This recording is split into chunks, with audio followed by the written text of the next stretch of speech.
Assalamualaikum warahmatullahi wabarakatuh. Jadi insyaAllah kita buka majlis kita dengan ummul kitab Al-Fatihah.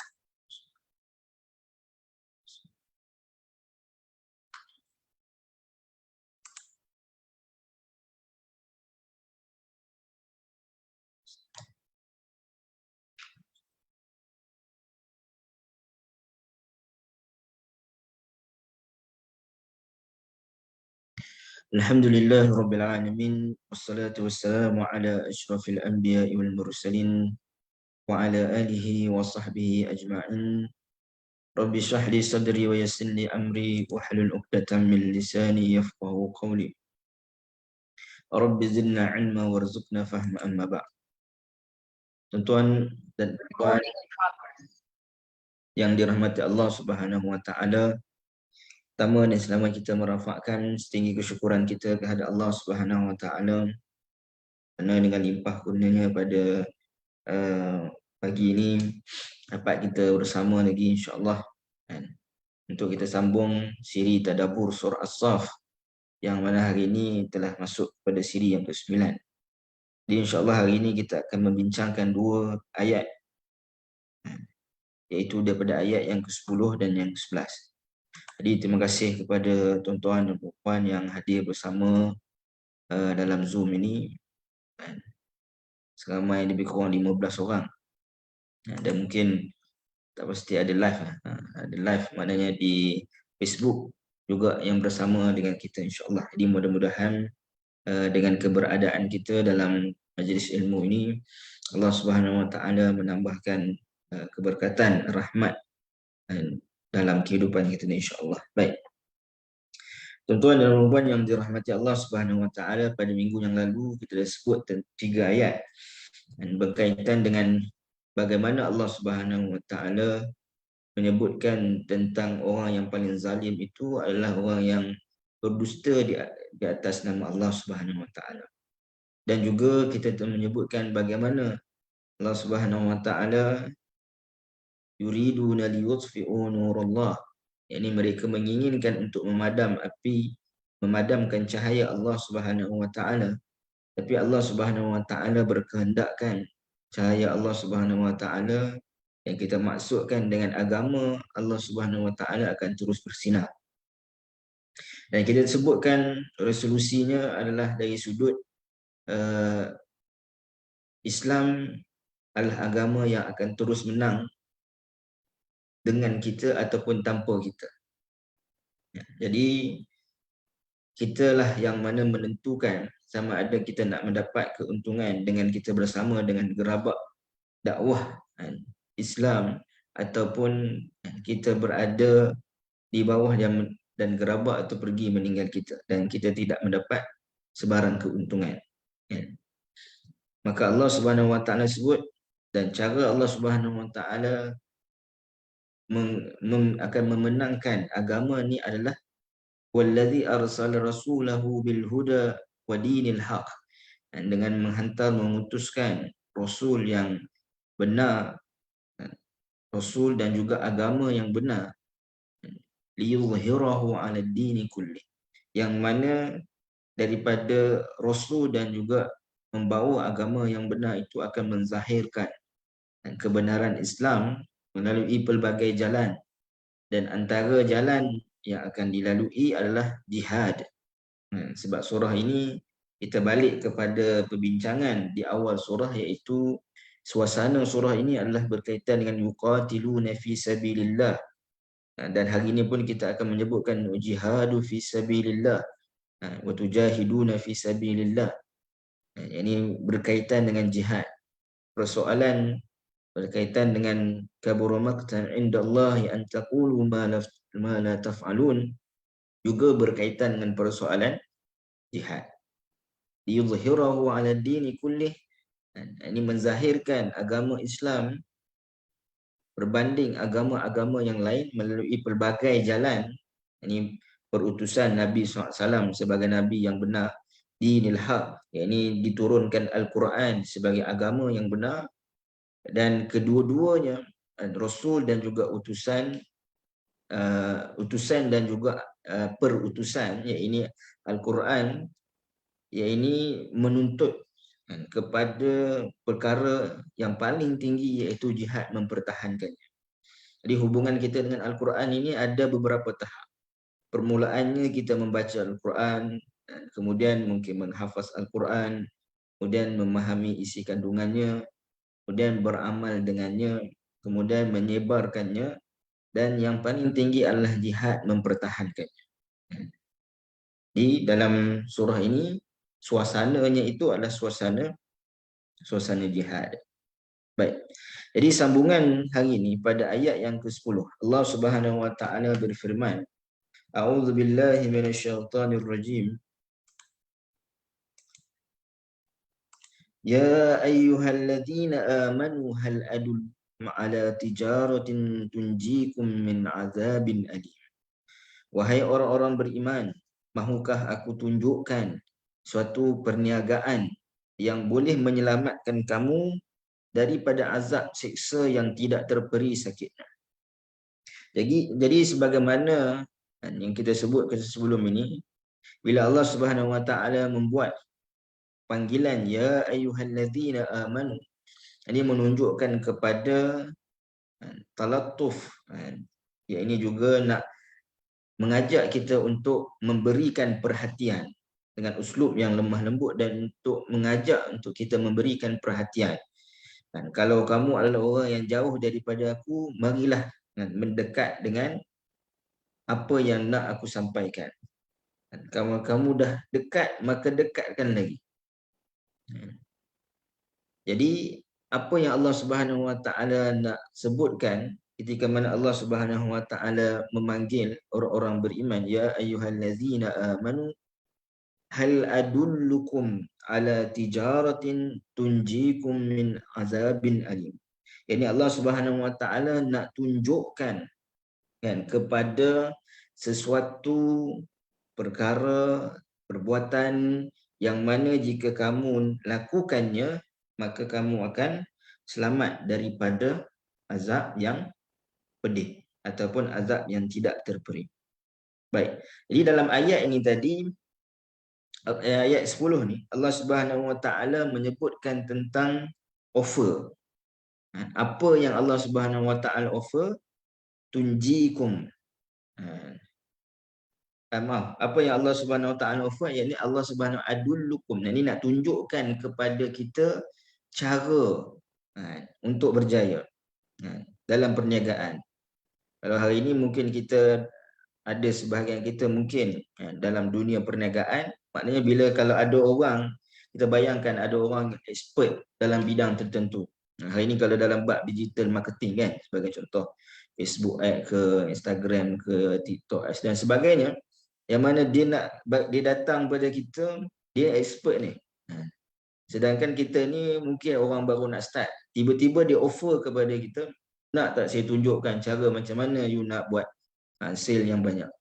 Itu kalau offer dunia. Tapi ini yang offer ini adalah Allah Subhanahu wa taala. Hal adullukum, nakkah aku maknanya tunjukkan. Ini offer, dan Allah Subhanahu wa taala sebut bukan sekadar offer yang Allah Subhanahu wa taala berikan, tetapi Allah menyebutkan min reward. Tunjikum min azabin alim. Offer yang saya nak bagi ni, kalau orang yang mana kita sebutkan tadi expert kan, dia offer dia punya kemampuan dia, dia offer dia punya tenaga dia, kemahiran dia, tetapi dia tidak semestinya maknanya akan menjanjikan kata kalau tuan buat sini kan 100% mana akan berjaya. Tak semestinya. Kalau dia cakap macam tu, maka boleh jadi ya ini ada ciri-ciri orang kata apa, macam scammer pun ada. Sebab apa?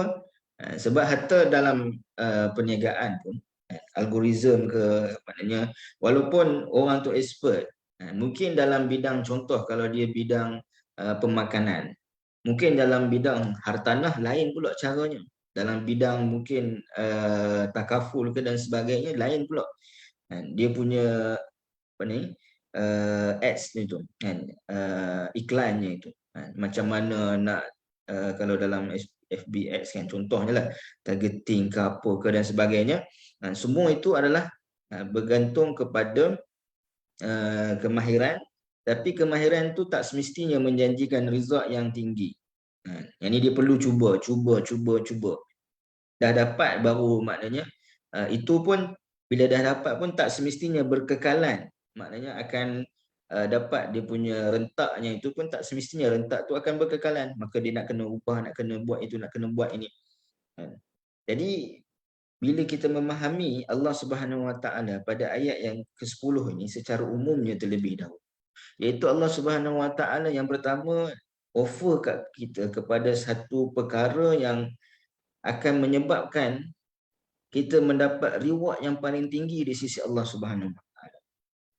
Bahkan offer yang datang nanti kita disebutkan apa yang perlu dilaksanakan pada ayat yang ke-11. Yang ini disebut modal. Bila ada offer, maknanya bukan sekadar bagi offer kemahiran, apa yang nak dibuat, bagi pula modal. Iman dan juga jihad. Tunjukkan apa yang perlu dibuat. Dalam masa sama Allah juga yang datangkan, maknanya memberikan keimanan, kemampuan beriman dengan hidayah Allah Subhanahu Wa Taala. Jihad dan kemampuan berjihad juga berdasarkan hidayah Allah Subhanahu Wa Taala. Bayangkan offer bagi Allah Subhanahu Wa Taala, modal Allah Subhanahu Wa Taala bagi, untung Allah Subhanahu Wa Taala bagi. Jadi semua perniagaan, maka sebab itu disebutkan perniagaan dengan Allah Subhanahu Wa Taala ini sebagai tijaratun lan tabur. Perniagaan yang mana pasti tidak ada rugi.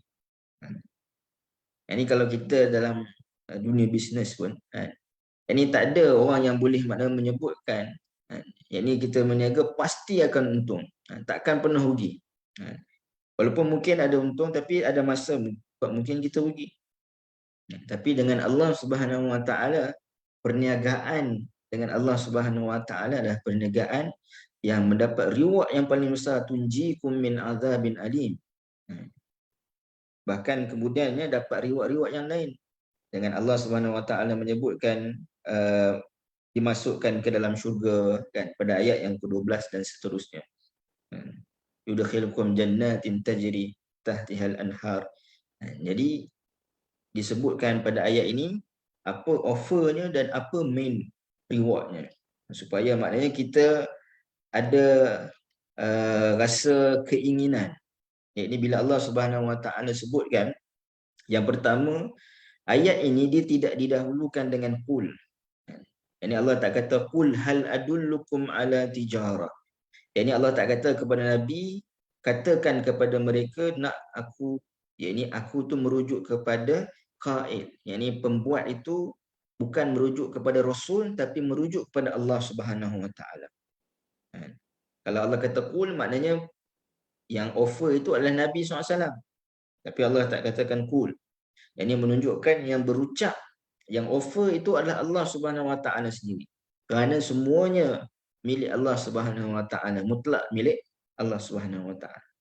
Dan persoalan hal adullukum ini disebutkan oleh ulama tafsir litashwiq, yakni untuk menunjukkan keinginan dalam bentuk yang suspend.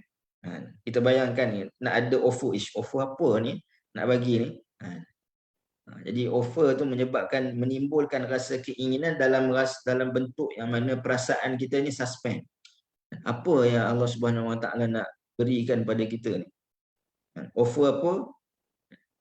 Sebab apa? Sebab reward dah disebutkan dulu. Tunjikum min azabin alim. Kita bayangkan kalau selalu kan kalau orang buat peraduan, dia akan highlight kan main reward dia. Contoh dapat kereta Mercedes sebiji contoh kan. Lepas tu dia akan letakkan macam mana cara-cara nak mendapatkan. Jadi sebab apa dia letakkan dia punya rewardnya, main rewardnya terlebih dahulu, supaya bila orang tengok tu ada peluang ni nak dapatkan main reward tu. So macam mana cara? Baru orang cari cara ni macam mana. So macam Allah Subhanahu Wa Taala dah tunjuk pada kita, maknanya caranya adalah Allah sebutkan min riwayatnya adalah tunjikum min azabin alim. Dan kemudian Allah Subhanahu Wa Taala mendatangkan. Jadi menyebutkan hal adulakum tu untuk menimbulkan rasa keinginan. Yang ini dalam bentuk yang mana suspend. Apa sebenarnya yang nak di offer ni.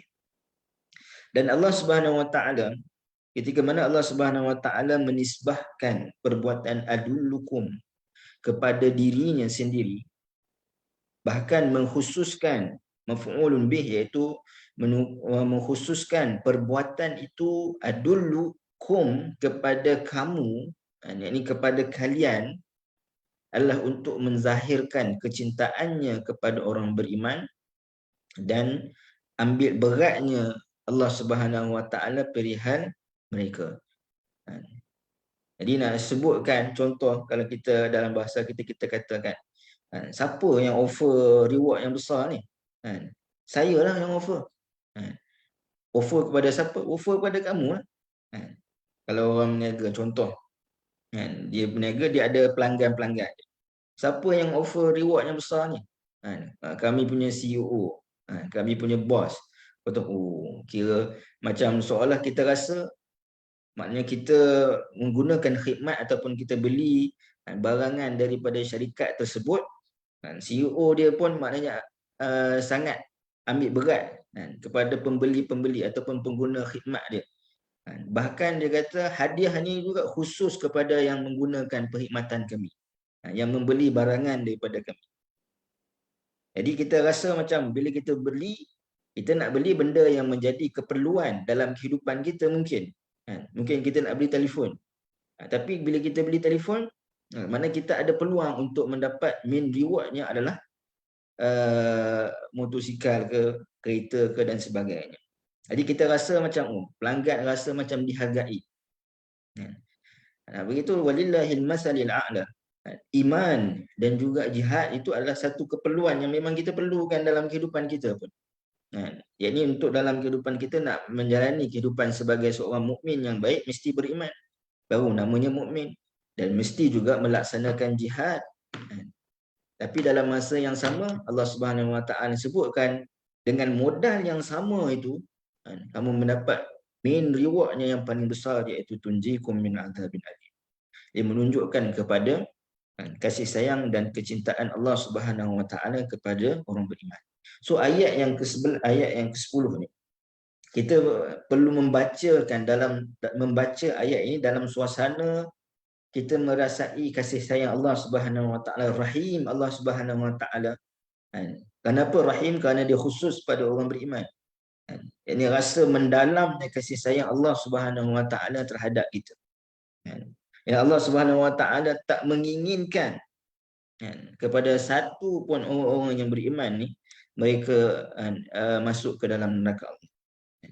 Buktinya apa? Iradah Allah Subhanahu Wa Taala, keinginan Allah Subhanahu Wa Taala kita ini adalah kebaikan. Maka Allah Subhanahu Wa Taala ketika mencipta kita, maka Allah Subhanahu Wa Taala berikan lagi offer, petunjuk, cara macam mana nak buat, cara macam mana kamu nak beroleh redha Allah Subhanahu Wa Taala, cara bagaimana kamu nak jauhkan diri kamu daripada azab Allah Subhanahu. Maka disebutkan hal adullukum ala tijaratin tunjikum min azabin alim. Baik, ini saya nak sebutkan sedikit berkaitan dengan kepelbagaian kata ganti diri di dalam Al-Quran. Bila Allah Subhanahu Wa Taala sebut hal adullukum makna takdirnya, dia punya pembuatnya adalah ana lah. Ana adullukum. Disebabkan digunakan alif. Ana adullukum. Adakah aku berikan petunjuk ataupun aku menunjukkan kepada kamu. Baik. Dalam Quran, Allah Subhanahu Wa Taala menggunakan beberapa kata ganti diri yang merujuk kepada Allah Subhanahu Wa Taala. Ada Allah Subhanahu Wa Taala guna kata ganti diri yang ketiga. Ya, ini huwa wallazi khalaqas samawati wal ard la ilaha illahu. Dan pelbagai lagi ayat yang mana menyebutkan perkataan huwa. Yang mana huwa ni merujuk kepada Allah Subhanahu Wa Taala. Tetapi dalam Al-Quran tidak ada sekali maknanya perkataan hum. Humul ladzi khalaqas samawati wal ardh, tak ada. Dan bila mana menggunakan kata ganti diri yang ketiga ini adalah untuk litab'id. Tab'id ini adalah menjauhkan. Apa maksud menjauhkan? Ya, ini nak membezakan antara sifat ataupun kemampuan kemanusiaan dengan kemampuan Allah Subhanahu Wa Taala. Jauh beza. Sebab itu Allah kata huwallazi khalaqas samawati wal ard. Dialah yang mana menciptakan langit dan juga bumi.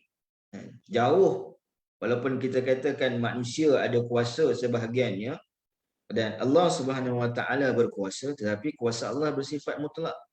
Jauh bezanya di antara kuasa Allah Subhanahu Wa Taala dengan kuasa manusia. Ini litab'id, jauh. Dan kadang-kadang Allah Subhanahu Wa Taala menggunakan kata ganti diri yang kedua, anta la ilaha illa anta subhanaka inni kuntu minadh zalimin. Kata doa Nabi Yunus alaihissalam. Dan dalam anta tawwabur rahim dan banyak antala azizul hakim. Ini digunakan perkataan anta untuk mendekatkan, taqrib. Yang ni bila kita kata ganti diri yang kedua, kamu kan. Yang ni kamu ni orang yang dekat dengan kita. Bila kita bercakap bahasanya dekat. Kalau hum ataupun huwa, ini menunjukkan kepada dia. Ini menunjukkan kepada jauh. So, kata ganti diri yang kedua ini Allah Subhanahu Wa Taala sebut dalam ayat ni, kalau kita jumpa perkataan anta yang merujuk pada Allah Subhanahu Wa Taala, kita faham ayat itu adalah ayat untuk nak mendekatkan. Ayat bagaimana cara kita nak dekatkan diri kita dengan Allah Subhanahu Wa Taala. Tapi dalam Quran juga tidak ada perkataan antum. Kenapa tak ada perkataan hum dan antum? Kerana Allah Subhanahu Wa Taala bersifat esa. Tak mungkin Allah Subhanahu Wa Taala ada syirik baginya, maka tak layak untuk menggunakan hum dan juga antum. Cuma persoalannya pada kata ganti diri yang pertama, Allah Subhanahu Wa Taala kadang-kadang menyebutkan ana, kadang-kadang menyebutkan nahnu. Macam tadi adullukum, takdirnya maknanya dia adalah pembuatnya adalah ana lah. Ana adullukum. Kalau kita sebut anzalna, inna anzalnahu fi lailatul qadr. Anzalna, na itu maknanya nahnu anzalna, kami yang menurunkannya. Ini perkataan nahnu. Satu, kita tahu bila Allah Subhanahu Wa Taala menggunakan perkataan nahnu, dia membawa maksud lil ghalabah. Makna lil ghalabah ni menunjukkan penguasaan Allah Subhanahu Wa Taala, menunjukkan pengawasan Allah Subhanahu Wa Taala, menunjukkan kemegahan Allah Subhanahu Wa Taala. Jadi disebutkan dengan nahnu. Dan ada ulama mentafsirkan makna nahnu menunjukkan kepada a'zam, menunjukkan kepada kemuliaan. Kalau macam raja pun makna kita sebut, ataupun Perdana Menteri. Contoh dia nak sebutkan, nak mengumumkan satu perkara, dia kata kami bersetuju. Jadi kami itu mungkin dia maksudkan dia bersama jemaah menteri yang membantu dia, tetapi Allah Subhanahu Wa Taala tidak ada yang membantu. Dari sudut maknanya bukan membantu, maknanya Allah Subhanahu Wa Taala tidak memerlukan sesuatu bantuan kerana kelemahan. Tapi Allah Subhanahu Wa Taala dibantu, bukan dibantu ayatnya tak sesuai. Maknanya Allah Subhanahu Wa Taala mempunyai contoh, Allah menciptakan malaikat bukan kerana kelemahan, sebagaimana seorang manusia pemimpin yang memerlukan kepada ahli-ahli pimpinan di bawahnya. Kerana kalau Allah Subhanahu Wa Taala tidak mempunyai pembantu daripada kalangan malaikat pun, maka Allah Subhanahu Wa Taala boleh melakukan semua perkaranya itu bersendirian. Kerana itu sifat esa Allah Subhanahu Wa Taala berbeza dengan manusia. Manusia kalau tidak ada pembantu-pembantunya maka dia tak boleh nak selesaikan ini permasalahan ataupun tanggungjawab dia. Itu beza antara Allah Subhanahu Wa Taala. Maka bila Allah Subhanahu Wa Taala menggunakan perkataan nahnu, maka dia menunjukkan kepada lil ghalabah, yakni penguasaan, yakni kemegahan. Tidak ada yang berkuasa. Inna nahnu nazzalna dzikra wa inna lahu lahafizun. Satu, tidak ada yang berkuasa untuk menurunkan Al-Quran dan tidak ada yang berkuasa untuk menjaga Al-Quran itu sendiri. Inna anzalnahu fi lailatul qadr. Jadi dengan kekuasaan kami menurunkan Al-Quran pada malam Al-Qadr. Jadi nahnu itu juga membawa maksud satu, diri Allah Subhanahu Wa Taala yang maha mulia dan maha berkuasa, dan juga kadang-kadang membawa maksud, maknanya Allah Subhanahu Wa Taala nak cerita aku bersama dengan tentera-tenteraku. Jadi menggunakan perkataan nahnu. Dan ketika mana Allah Subhanahu Wa Taala menggunakan perkataan ana, sebagaimana dalam ayat ini, ana adullukum, maka dia membawa maksud lil mubalaghah, kepada sesuatu yang ekstrim, sesuatu yang bersangatan. Tak kira bersangatan itu sama ada bersangatan pada hal-hal yang kebaikan ataupun pada hal-hal yang kemurkaan. Kalau dalam Quran bila kita tengok Allah Subhanahu Wa Taala sebut fa innila u'azzibuhu azaban, bila Allah kata u'azzibuhu, aku akan maknanya mengazabnya, dengan hamzah yang menunjukkan kepada pembuatnya adalah ana, jadi menunjukkan kepada kemarahan yang sangat. Contoh kalau kita tengok dalam surah Allahumma salli Muhammad, surah Al-Baqarah contoh, pada ayat yang ke-41, Allah kata wa aminu bima anzaltu musaddiqan lima ma'akum wa la takunu awwala kafirin bih wa la tashtaru bi ayati samanan qalilan wa iyaya fattaqun. Ni Allah kata wa aminu bima anzaltu. Dia tengok berkaitan dengan Quran dan juga kitab-kitab samawiyah yang sebelumnya. Kita akan melihat bahawa Allah Subhanahu Wa Taala menyebutkan apa? Allah akan menyebutkan nahnu nazzalna wa anzalna. Jadi menunjukkan bila Allah turunkan Alkitab, itu maknanya dia menunjukkan kepada kemegahan, kekuasaan Allah Subhanahu Wa Taala. Tapi kenapa pada ayat 41 ini Allah Subhanahu Wa Taala sebut wa aminu bima anzaltu, apa yang aku turunkan, sedangkan dalam banyak ayat, majoriti ayat yang berkaitan dengan penurunan Alkitab, Al-Quran, maka Allah Subhanahu Wa Taala gunakan anzalna, nazzala alaikal kitab wa anzalna Taurata wal Injil. Jadi semuanya berkaitan dengan nahnu.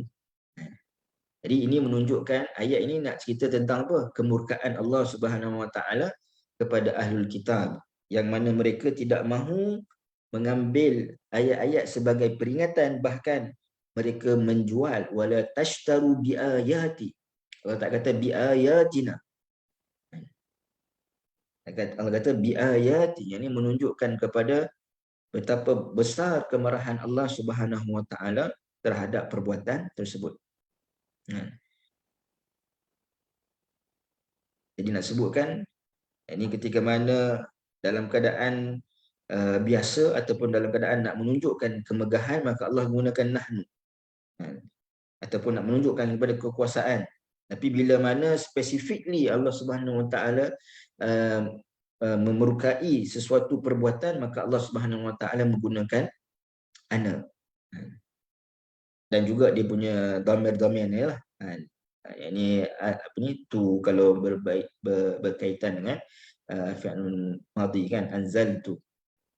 Begitu sebaliknya, bila Allah Subhanahu Wa Taala menyebutkan tentang kasih sayang, bila Allah Subhanahu Wa Taala menggunakan perkataan ataupun kata ganti diri ana, ataupun perbuatan yang mana takdirnya, kata ganti dirinya itu adalah ana. Ini menunjukkan kepada besarnya kasih sayang Allah Subhanahu wa taala. Wa ana tawwabur rahim. Aku ini adalah seorang yang menerima taubat, yang sering kali menerima taubat, tawwab, berulang-ulang kali menerima taubat, dan juga rahim. Ini bila disebutkan perkataan ana di dalam Al-Quran, maka dia menunjukkan kepada lil mubalaghah. Maka ayat yang kita bacakan tadi, hal adullukum, bila kita sebutkan tadi bagaimana ayat ini menzahirkan kecintaannya, yakni kecintaan Allah Subhanahu Wa Taala kepada orang beriman, kerana Allah Subhanahu Wa Taala menggunakan ana. Memang tak ada perkataan ana ni, cuma nak sebutkan perbuatan adullukum itu dia asalnya takdirnya, ataupun kalau kita keluarkan domirnya itu adalah ana lah. Ana hal ana adullukum. Maukah aku, terjemahannya pun aku kan, aku tunjukkan, bukan kami tunjukkan. Dia menunjukkan ekstrim, menunjukkan mubalaghah. Sebab tu saya sebutkan tadi ayat ini dibaca dengan kita dalam suasana merasai benar-benar kasih sayang dan kecintaan Allah Subhanahu Wa Taala kepada orang beriman. Kita fikirkan dan kita sebutkan Allah Subhanahu Wa Taala menciptakan syurga dan neraka kan. Apa Allah ciptakan syurga neraka? Kenapa tak cipta syurga aja? Jadi itu nak menunjukkan tentang kekuasaan Allah, dan tidak ada sesuatu yang tunggal melainkan Allah Subhanahu Wa Taala, semuanya berpasangan. Kudrat, nak menunjukkan kudratullah, kemampuan Allah Subhanahu Wa Taala. Tapi dalam hal keimanan, maka dia berbalik kepada iradatullah. Ini kehendak Allah Subhanahu Wa Taala terhadap manusia itu apa? Maka kita membaca ayat sebagaimana ayat ini, kehendak Allah Subhanahu Wa Taala, Allah nak tunjukkan jalan kepada kita, jalan yang mana, jalan yang benar. Bagaimanakah jalan yang disebutkan jalan yang benar? Baik. Hal adullukum ala tijaratin tunjikum. Disebutkan sekali lagi maknanya tunjikum, iaitu yakni menunjukkan jalan kejayaan, menunjukkan kasih sayang dan ketulusan dalam memberikan nasihat. Ini tunjikum, kita sebutkan tadi, sekali lagi menggunakan perkataan kum, yakni kejayaan yang dimaksudkan adalah untuk siapa? Untuk kalian, wahai orang beriman. Hal adullukum ala tijaratin tunji min azabin alim pun dah okey lah kalau Allah Subhanahu Wa Taala sebut. Tapi Allah kata hal adullukum, nakkah aku tunjukkan kepada kalian, khusus pada kalian orang beriman, ala tijaratin tunjikum, dan rewardnya pun khusus juga kepada kalian. Offernya khusus kepada kalian dan rewardnya pun khusus kepada kalian. So sebab tu ayat ni dibacakan dengan rasa kasih sayang Allah Subhanahu Wa Taala. Tunjikum min azabin alim. Ini didatangkan dengan takhfif jim, maknanya dibacakan tunjikum, yang mana dia boleh dibaca bukan qiraat, tapi maknanya boleh dibaca kalau dari sudut uslub bahasa Arabnya, kita sebut tunajikum pun boleh dengan tasydid. Bukan ada qiraat yang lain, tapi maknanya nak sebut dari sudut bahasa. Tapi kenapa tak datang dengan tunajikum? Sebab bila adanya tasydid, ini menunjukkan kita nak sebut pun macam susah sikit kan. Dan nak sebutkan bila ada tasydid, maknanya dia macam ada tasydid ni, maknanya seolah macam jim tu ada dua kan asalnya, tunajikum. Kalau tunjikum, ini makna jim tu memang ada satu. Sebutkan betapa cepat suratul inja, betapa cepatnya nak mendapat kejayaan, ataupun dalam bahasa kita senang kata macam mana jalan nak shortcut mendapat kejayaan. Dan tunjikum ini maknanya tidak akan langsung disentuh oleh api neraka, tidak akan disentuh oleh azab Allah Subhanahu Wa Taala. Min adabin alim.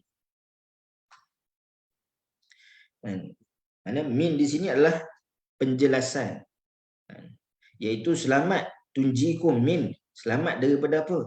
Daripada, dijelaskan, selamat daripada azab Allah Subhanahu Wa Taala. Baik, Allah Subhanahu Wa Taala menyebutkan perkataan azab didatangkan dalam bentuk nakirah. Yang ini maknanya umum, kata nama am, membawa maksud meliputi semua jenis azab. Dan alim, ini azab yang disifatkan dengan tidak terperi sakitnya, kerana boleh jadi azab itu berupa perasaan. Ini dalaman. Ini perasaan manusia, jiwa manusia. Boleh jadi azab itu adalah anggota badan, luaran. Ataupun yang lebih umum, yang zahir. Ataupun yang batin. Maka ia turut merangkumi semua azab. Bila Allah Subhanahu Wa Taala datangkan dalam bentuk nakirah, maka azab yang dimaksudkan maknanya berjayanya seorang manusia itu mendapat berjayanya adalah dalam semua jenis azab. Keperitan, kesusahan, kepayahan. Allah Subhanahu Wa Taala juga tidak mengikat azab ini dengan sama ada di dunia ataupun di akhirat. Jadi nak menunjukkan bahawa keselamatan tunjikum min azabin alim bukan semata-mata azab api neraka, tetapi azab juga di dunia dan juga di akhirat sekaligus. Azab di dunia ni apa? Azab di dunia ni rasa kesulitan, rasa payah, rasa azab dalam kehidupan. Jadi bila kita ditimpa musibah sebagai contoh. Jadi kalau kita tak kuat hubungan dengan Allah Subhanahu Wa Taala, kita rasa tu macam azab lah. Depan kita habis dah. Sedangkan walaupun azab ataupun ujian yang sama, tapi dikenakan kepada orang yang mana ambil offer Allah Subhanahu Wa Taala ini, maka baginya dia telah maknanya tunjikum, ini berjaya dirinya, dia tak rasa pun bahawa itu sebagai satu azab. Bahkan rasa pula ujian itu adalah kemanisan. Sebagaimana yang berlaku kepada Nabi Ayyub AS, ujian tu rasa manis. Kecuali apabila dah maknanya ujian tu menyebabkan mengganggu ibadah, barulah maknanya minta pada Allah Subhanahu Wa Taala. Sebab rasa manis dengan ujian. Kenapa? Kerana Allah Subhanahu Wa Taala telah mencampakkan kejayaan, iaitu dari sudut perasaan. Ini kita sebutkan azab alim ni maknanya perasaan, dari sudut anggota badan yang zahir, yang batin. Semuanya rasa azab itu diangkat oleh Allah Subhanahu Wa Taala dengan apa perkara yang akan disebutkan pada ayat seterusnya. Maka ayat ini juga difahami dengan sebaliknya. Kita mafhum mukhalafah. Ini dipahami dengan sebaliknya, iaitu siapa yang tidak melakukan hal ini, maka mereka ini akan merasai azab di dunia dan juga di akhirat. Azab ni kita jangan memahami dengan macam dibakar dalam api neraka semata-mata, tak. Azab ini boleh jadi azab dari sudut perasaan, rasa gelisah, rasa tak selesa, rasa tak tenang. Itu adalah azab. Bukan bila orang dikenakan azab kan. Bila saat maknanya dia sakit sangat dikenakan azab, rasa macam nak mati. Baik. Jadi kalau kita tengok Allah Subhanahu Wa Taala sebutkan dalam surah As-Saff ini, Allah mendahulukan ayat tadi kita sebutkan tunjikum min azabin alim, sedangkan pada ayat yang ke-12 Allah Subhanahu Wa Taala memberikan offer wa yudkhilkum jannatin tajri min tahtiha al-anhar. Jadi kenapa Allah Subhanahu Wa Taala sebutkan, bila Allah nak tunjukkan satu offer dan sebutkan rewardnya, main rewardnya itu dijadikan selamat daripada azab. Bukan main rewardnya itu adalah masuk ke dalam syurga. Walaupun masuk dalam syurga itu adalah sebahagian rewardnya, tapi diletakkan kemudian pada ayat yang ke-12. Kenapa tunjikum min azabin alim terlebih dahulu ataupun dijadi sebagai main reward? Kerana berjaya daripada azab itu lebih utama. Hatta kalau di dunia, kalau kita mendapat nikmat pun, kalau orang ada nikmat, ini dari sudut kekayaan dan sebagainya, tapi azab kehidupan, sakit, rasa azab dengan sakit, tak boleh pun merasai kelazatan nikmat itu jika bercampur dengan azab. Bahkan manusia, yakni saat maknanya terasa azab, terasa penat peritnya kehidupan di dunia ni, bahkan dia menginginkan kematian. Sebab apa? Bukan nak mendapatkan satu balasan nikmat dan sebagainya. Paling kurang lepaslah daripada azab. Dia nak sebutkan selamat daripada azab itu lebih utama dan maknanya lebih diinginkan bagi seseorang manusia. Macam dalam kehidupan kita, kalau kadang-kadang mungkin kita tak ada harta yang banyak, tapi mana kehidupan kita kehidupan yang tenang, kan? Boleh menjalani kehidupan yang tenang, maka itu pun dah maknanya cukup baik. Berbanding walaupun ada harta yang banyak tapi kehidupan tak tenang, tak rasa kelazatan nikmat, walaupun hartanya banyak, walaupun kedudukannya tinggi, walaupun dalam keadaan kita yang mungkin biasa-biasa je harta, cukup lah kita katakan, bukannya sedikit, cukup, dan juga tak ada pun di sudut kuasa kita orang biasa saja, tapi mana kita merasai kelazatan ini kehidupan. Kadang-kadang boleh jadi dalam kata-kata ulama pun nak sebutnya, kadang-kadang kepimpinan itu pun azab, kalau dia dekat dengan kepada penyelewengan. Harta juga azab, kerana dia lebih dekat kepada membuat manusia lupa kepada Allah Subhanahu Wa Taala. Jadi maknanya bila disebutkan tunjikum min azabin alim, itu adalah itu reward yang menjadi main rewardnya, kerana itulah yang lebih utama. Baik. Kemudian Allah Subhanahu Wa Taala menyebutkan tu'minuna billahi wa rasulihi wa tujahiduna fi sabilillahi bi amwalikum wa anfusikum zalikum khairul lakum in kuntum ta'lamun, iaitu kamu, tadi dah sebutkan offernya dan disebutkan rewardnya. So apa TNC-nya, term and condition, terma dan syaratnya? So terma dan syaratnya adalah tu'minuna billah, kamu beriman kepada Allah, wa rasulih, dan rasulnya, wa tujahiduna fi sabilillah, dan serta kamu berjuang membela dan menegakkan agama Allah Subhanahu Wa Taala, bi amwalikum, dengan harta kamu, wa anfusikum, dan diri kamu, zalikum khairul lakum, yang demikian itulah yang lebih baik bagi kamu jika kamu hendak mengetahui hakikat yang sebenar-benarnya. Baik. So secara umumnya ayat ini menceritakan bagaimana untuk seseorang itu berjaya daripada azab Allah Subhanahu Wa Taala. Apa yang perlu dia lakukan? Maka dia perlu melakukan dua perkara, iaitu iman dan juga jihad. Jadi iman ini apa keperluannya untuk maknanya seorang itu beriman pada Allah Subhanahu Wa Taala, maka dia nak kena korbankan keinginan nafsu, keinginan buruk nafsu. Nafsu ni perlu, nafsu makan, syahwat dan sebagainya. Ini ada keperluannya, tapi maknanya bukan nafsu itu, semua keinginan nafsu itu diutamakan. Sebab nafsu ini keinginannya, kebiasaannya, innan nafsa la'ammaratun bisu', dan kebiasaannya adalah kepada perkara yang menyenangkan dan kepada perkara yang melalaikan. Maka keinginan kepada keimanan itu adalah sesuatu yang bertentangan dengan nafsu.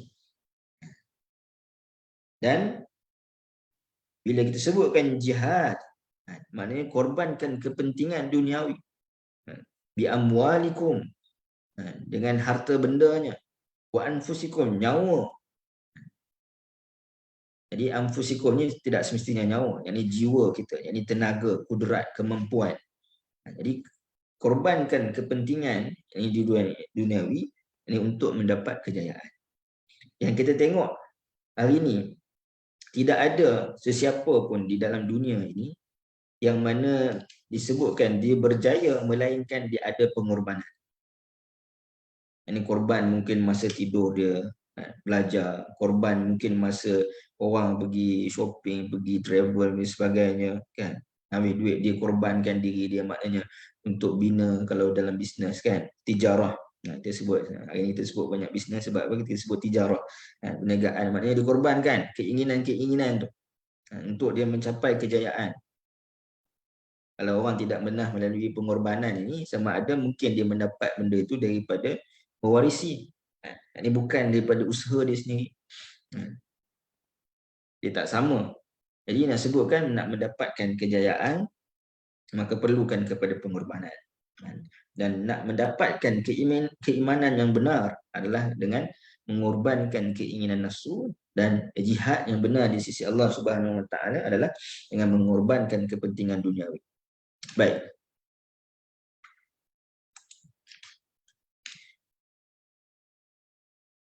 So, ni kita tengok dalam di sudut kerangka umum ayat tu dulu.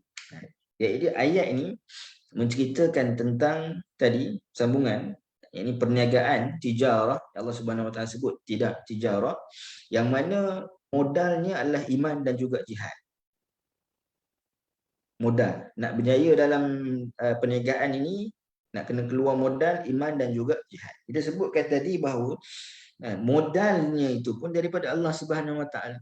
Iman, bagaimana seorang mendapat iman, tak lain dan tak bukan adalah daripada hidayah, irsyad Allah Subhanahu Wa Taala, yang mana memberikan hidayah kepada dia untuk maknanya mengenal iman. Inna hadainahu sabila imma syakiran wa imma kafur. Ini kami yang memberikan hidayah kepada manusia, sama ada dia memilih jalan syukur, keimanan, syukur yang dikaitkan dengan keimanan ataupun dengan kekufuran. Bahkan jihad juga modal yang mana daripada Allah Subhanahu Wa Taala. Yang mana jihad ni memerlukan yakni hidayah daripada Allah Subhanahu Wa Taala, iaitu hidayatut taufiq. Kalau iman itu adalah hidayatul irsyad, maka jihad adalah hidayatul taufiq, yakni orang yang nak buat, yang nak beramal di atas jalan Allah Subhanahu Wa Taala, maka dia perlukan hidayah daripada Allah Subhanahu Wa Taala untuk buat amal kebaikan. Maka disebutkan hudal lil muttaqin ataupun wabayyinatin minal huda. Ini penjelasan cara apa yang perlu dilaksanakan. Yang ini berjihad. Jihad tu macam mana? Fi sabilillah. Apa yang perlu dikorbankan? Amwalkum wa anfusikum. Dan bila disebutkan iman, tadi kita kaitkan balik dengan Allah Subhanahu Wa Taala sebut tunjikum min azabin alim. Keuntungannya adalah berjaya daripada azab yang tidak terperi. Dan kita sebut azab yang tidak terperi tadi dengan pembahagian ada 4. Ini azab dari sudut perasaan, jiwa manusia, ataupun batin secara keseluruhannya, ataupun azab dari sudut anggota badan yang zahir ataupun yang zahir. Yang mana iman menyelamatkan dari sudut azab dalaman, bukan perasaan sangat. Ini azab dalaman ataupun batin. Dan juga jihad menyelamatkan dari sudut azab anggota dan juga azab yang zahir. Yang mana keseluruhan ini adalah merupakan keuntungan Allah Subhanahu Wa Taala. So daripada awal Allah offer, Allah beri modal, Allah beri keuntungan. Jadi apa lagi yang kita nak? Melainkan maknanya kita berusaha untuk apa beza antara taufik dan juga inayah. Baik, ini soalan yang bagus. Baik. Sekadar pembacaan saya sebut, inayah ini adalah bantuan untuk maknanya inayah dan taufik ni, dia taufik memberikan kesedaran untuk melakukan sesuatu amalan. Inayah itu membantu dari sudut kudrat, kemampuan kita untuk melaksanakan perkara tu. Okey. Bila kita kata hidayatul irsyad, yang pertama, ini Allah tunjukkan mana jalan yang benar, mana jalan yang mana jalan yang baik, mana jalan yang buruk kan. Tapi untuk maknanya kita beramal di atas jalan yang baik, kita nak kena sedar bahawa itu membawa keuntungan. Maka kita perlukan hidayatul taufik. Dan bersama hidayatul taufik datangnya inayah Allah Subhanahu Wa Taala, bantuan dari sudut maknanya kekuatan fizikal kita. Ini nak bangun malam kan, sebagai contoh, nak keluarkan duit untuk infak, maka itu adalah inayah. Itu bezanya. Baik. Tapi dia masih lagi dalam bab maknanya bantuan Allah Subhanahu Wa Taala dalam nak melakukan amal kebaikan. Kedua-duanya. Dorongan.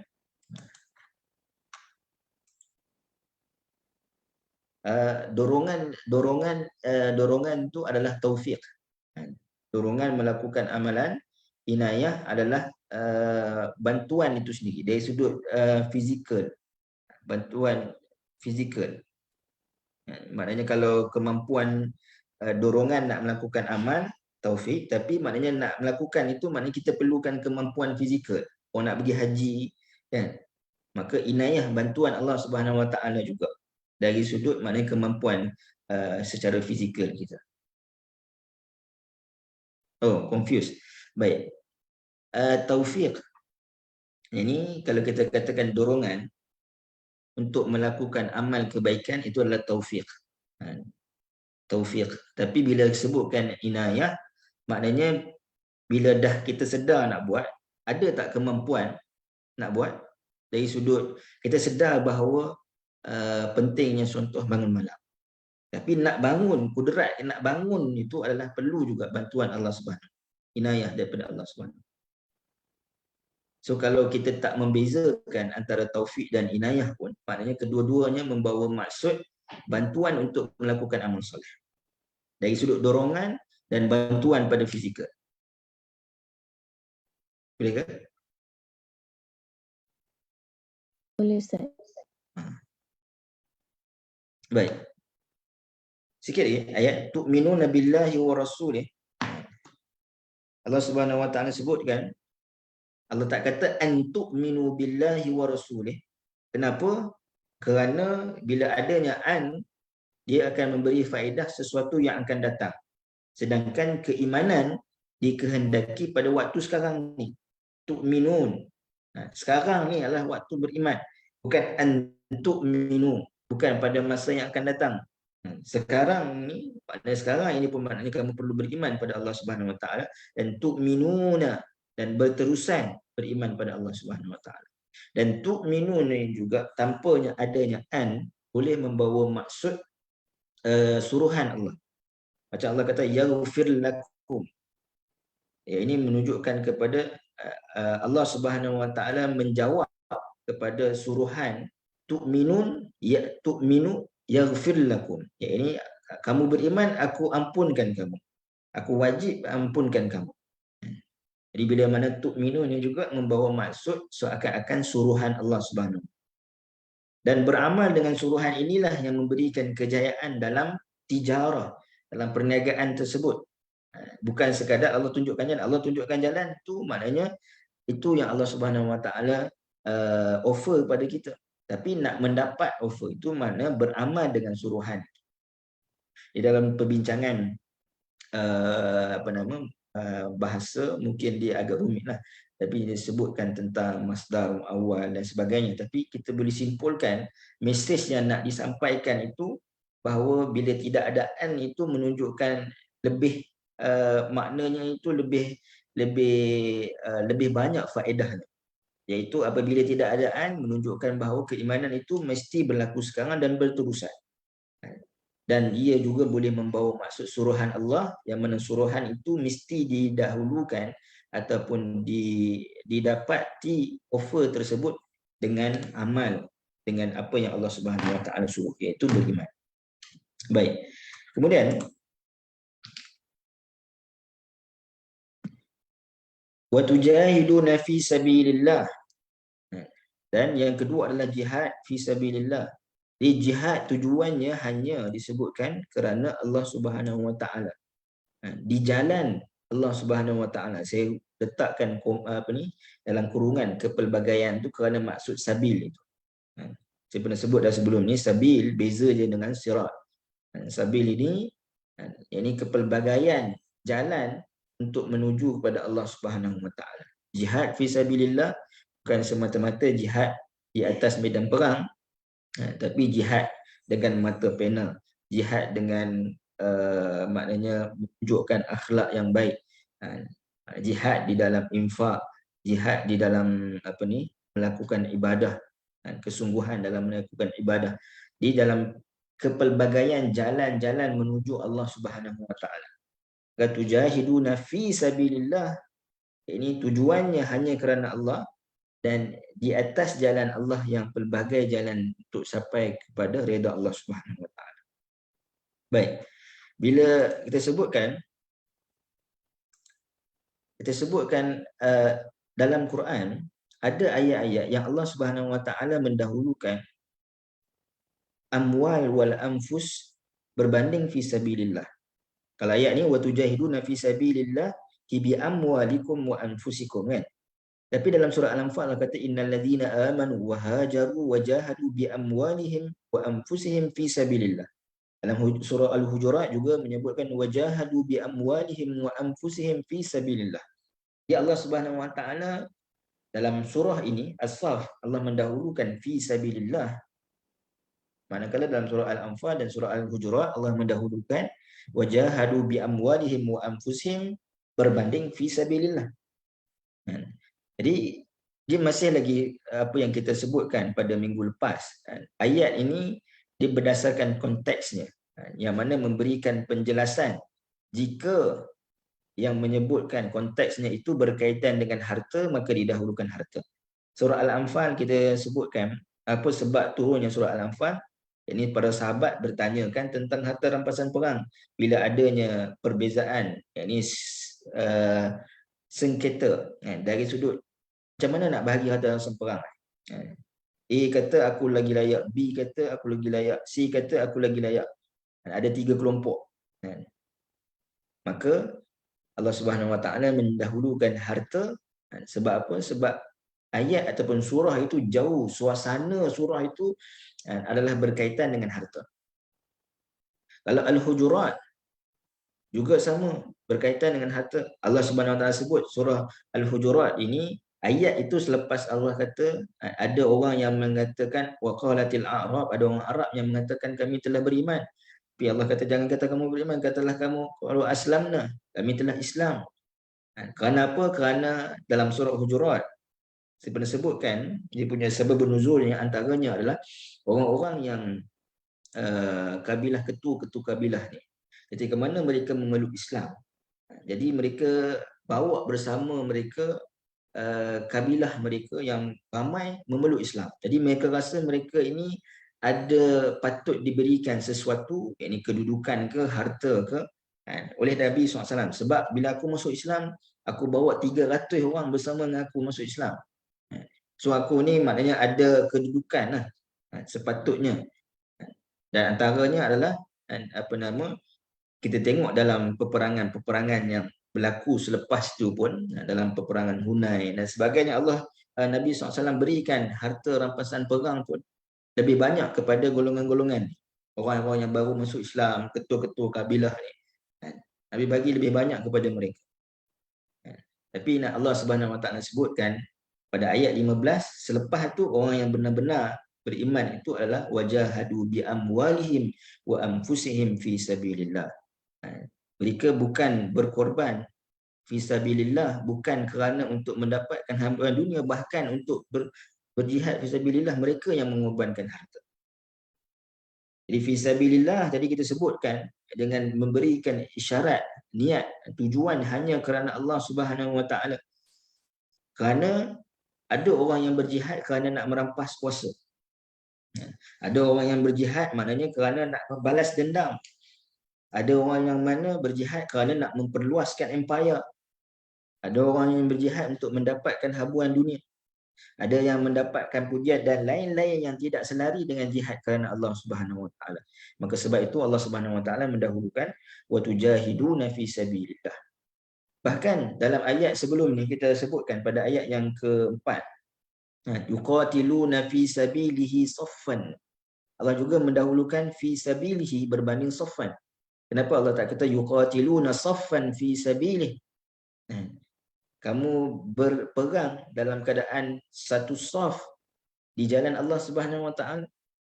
Kenapa Allah mendahulukan yuqatiluna fi sabilihi saffan? Yani berjihad, berperang di jalan Allah Subhanahu Wa Taala dalam keadaan berbaris. Kerana nak membersihkan tujuan. Kalau dalam satu pasukan ada orang yang mana niat dia berjihad kerana nak rampas kuasa, ada yang nak balas dendam, ada yang nak perluaskan empayar, ada nak dapat habuan dunia harta, ada yang mana nak mendapatkan pujian, niat dah berbeza-beza. Macam mana nak membentuk satu saf yang kuat? Allah Subhanahu Wa Taala sebut tentang musuh-musuh Islam, musuh-musuh Allah, tahsabuhum jami'an wa qulubuhum syatta. Ini kamu melihat seolah mana mereka berpakat. Mereka nampak macam mana berpakat, tapi sebenarnya masing-masing ada agenda dia masing-masing. Dia nak menjadikan satu safan, satu kekuatan, saf yang kuat itu, maka niatnya itu perlu selari tujuannya fi sabilillah. Tujuannya itu adalah kerana Allah Subhanahu wa taala. Baik. Bi amwalikum wa anfusikum. Harta dan nyawa, kenapa disebutkan harta dan nyawa, adalah dua perkara yang paling manusia takuti kehilangan. Kan? Takut mati ataupun takut hilang harta. Dalam surah At-Taubah, Allah Subhanahu wa taala sebut innallaha ashtara minal mu'minina anfusahum wa amwalahum bi anna lahumul jannah. Kalau tadi didahulukan fi sabilillah berbanding amwaluhum dan anfusuhum. Tapi dalam perbincangan yang ni, kenapa Allah Subhanahu wa taala mendahulukan amwal berbanding anfus? Dalam ayat surah At-Taubah, Allah mendahulukan anfusihim wa amwalihim. Jadi modal harta ni didahulukan kerana sebahagian daripada cara mendapatkan harta adalah usaha kita. Jadi kamu nak kena keluar modal kan? Apa yang kamu nak kena buat? Maka Allah kata, gunakan sebahagian daripada apa yang kamu usahakan. Sebab harta ni ada rezeki memang daripada Allah, tapi sebahagian cara mendapatkan harta itu adalah usaha kita. Sedangkan nyawa adalah milik mutlak Allah Subhanahu wa taala, bukan modal kamu pun. Allah Subhanahu wa taala, dan bila dalam ayat surah At-Taubah Allah kata innallaha ashtara, Allah yang membeli. Bila Allah Subhanahu wa taala membeli, kalau yang ni kita yang menjual. Ayat ni kita yang menjual dalam tijarah, perniagaan dengan Allah Subhanahu wa taala. Tapi bila Allah kata Allah yang membeli, maka Allah Subhanahu wa taala menyebutkan Allah innallaha ashtara minal mu'minin, Allah membeli sesuatu yang paling mahal, yang paling berharga bagi manusia, yang tidak ternilainya dengan harta, iaitu nyawa. Maka sebab itu didahulukan nyawa pada surah At-Taubah. Dan cara berjihad dengan harta, ini kita maklum dengan infak, zakat dan sebagainya. Dan cara berjihad dengan nyawa ataupun dengan anfus ni bukan sekadar nyawa, ni tubuh badan kita, iaitulah dengan tenaga, keringat, peluh, bahkan dengan darah. Baik. Akhir sekali sebutkan bi amwalikum wa anfusikum zalikum khairul lakum in kuntum ta'lamun. Maka disebutkan zalikum, sekali lagi Allah Subhanahu wa taala sebutkan kum. Nak sebutkan bahawa nikmat dan offer tersebut kepada kalian, khusus kepada kalian, yakni umat, bukan terkhusus kepada sesiapa, bukan terkhusus kepada individu, khusus kepada semua. Yang dimaksudkan ini adalah kepada seluruh umat, bukan terkhusus kepada sesiapa bersifat individu. Sebab itu Allah kata zalikum, Allah tak kata zalika.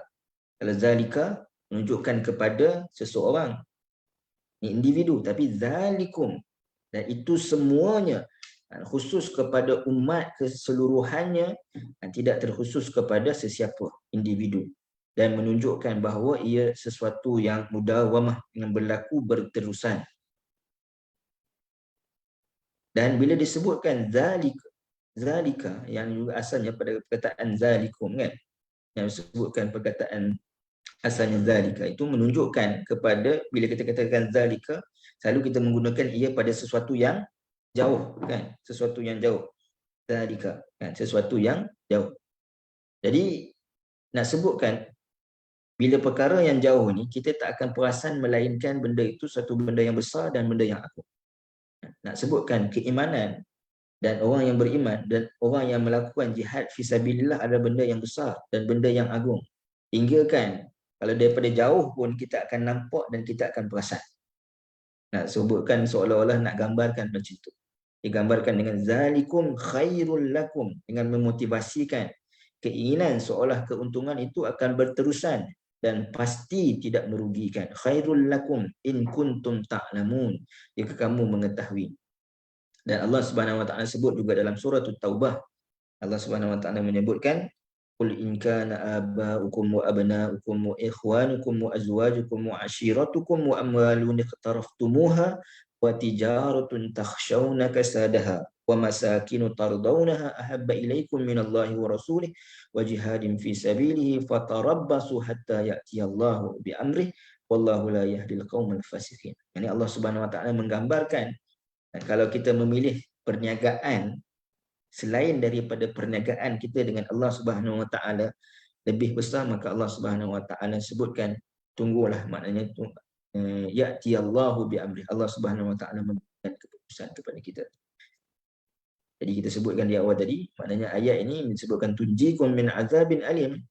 Maka sebaliknya orang yang tidak beriman dan berjihad di jalan Allah Subhanahu Wa Taala, mereka itulah yang mana dikenakan azab tersebut. Wallahu ta'ala a'lam. Ada persoalan?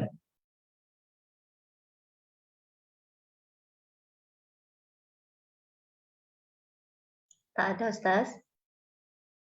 Alhamdulillah, kalau tak ada, yang baik itu datang daripada Allah Subhanahu Wa Taala. Ada mohon kurang pada diri saya sendiri. Qul qawli hadza wa astaghfirullah. Assalamualaikum. Terima kasih Ustaz. Waalaikumsalam warahmatullahi wabarakatuh. Terima kasih, Ustaz. Jazakallah Terima khair. kasih. Ustaz. Assalamualaikum Ustaz. Terima kasih semua.